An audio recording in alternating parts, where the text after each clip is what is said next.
Welcome back to Good Morning Vail Live. Beaver Creek, Saturday, a lot of skiers. Culinary weekend is upon us, and I want to introduce you to Andy Schweiger with Schweiger Vineyards. How are you, Andy? Wonderful, Mark. Thank you. They did say you were the guy with the hair. Let's see. They were lying. They were lying. I think, does the wine kind of just make you lose your hair, the grapes? No, the stress of family business. So, Andy, Schweiger Vineyards. Yes. Give us the story. Let everybody know you're here for Culinary Weekend, but what's the backstory? Well, my dad found this property at the very top of Spring Mountain Road in 1961 at a 2,000-foot elevation. Obviously nothing like this elevation, but for Napa County, that's pretty high up. It was completely forested at the time, and my dad was a building contractor. Recession hits in the late 70s. Interest rates shoot over 20%, my dad's left without a job. So somehow convinces my mom that 1 or 2 acres of vineyard, just as a hobby, would be a good idea. 3 acres, 4 acres, the next job will come around soon. 10 acres, 30 acres, around 35 acres, the next job came around, and we found ourselves suddenly growing grapes for other wineries in the Napa Valley. Chardonnay for ZD, Merlot, Cabernet for Newton, Cafaro, Stag's Leap. And when I was 16, I was always riding in the truck helping my dad deliver the grapes, and saw the guys inside the cellar and said, wow, that looks like fun. You're not getting dusty, sweaty, hot. You're drinking beer, listening to rock and roll, getting into water fights. So I got a fake ID when I was 16 to appear to be 18, so I could get a work permit, and started working as a cellar rat. Went off to Davis to study winemaking. 94, my parents pulled a winery use permit and told me to not quit my day job, but if I could start working for them, I wouldn't be paid because I owed them, bar tabs, bail money, room, board, college. Sure. So started making wines in 94. That year we made 500 cases. Today we do about 5,000 cases. We're still completely family owned and operated. My dad is 75 now, still does all the grape growing, and we're really the last father-son grower winemaking team where my dad and I make all the viticultural decisions together. Sam and Juan have been with us since 1984 and 1985 respectively, so it's really, even with the employees who work with us, it's still a family experience.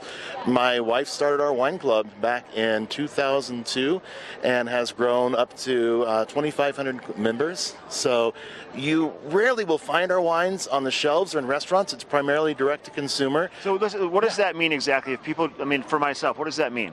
Well, what it means is every March and every October, we ship 6 bottles out to our club members, all customizable, so it's not like you're stuck with a group of bottles. If you've got a big party coming up and you want a lot of Cabernet, we'll make your 6 bottles of Cabernet, and it's all at a 20% discount.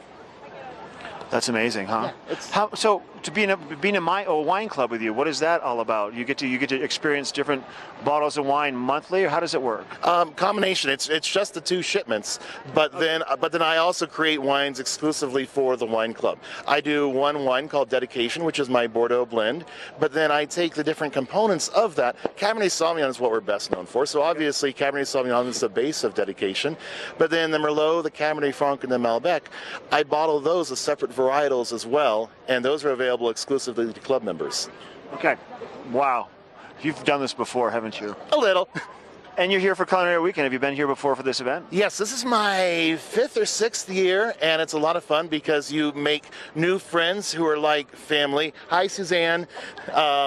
Suzanne Hoffman LeBlanc wrote a great book on the winemaking families of Piemonte, and actually they're doing an event with her here for the Culinary Weekend on Sunday evening.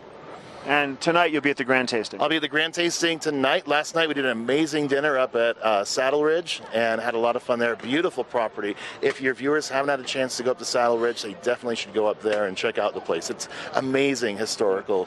It is pretty amazing over there. You have a promotion also I want to mention briefly. Yes, so what we're doing, if you want to come, we love coming to your mountain, so we'd love to have your mountain guests come to our mountain. If you think you're going to be coming to California, to Napa Valley this year, send an email, they're going to be putting on the screen, to the family@schweigervineyards.com, and just put Beaver Creek in the subject line, and let us know about when you're thinking of coming out, and we'll set up a complimentary tour and tasting during your visit. Beautiful. Andy, thank you. Thank you. Have a great afternoon. Have a great time while you're here. Yeah. Once again, Andy Schweiger with Schweiger Vineyards. I've got Ashley coming up next. She's got to look at the forecast for your weekend.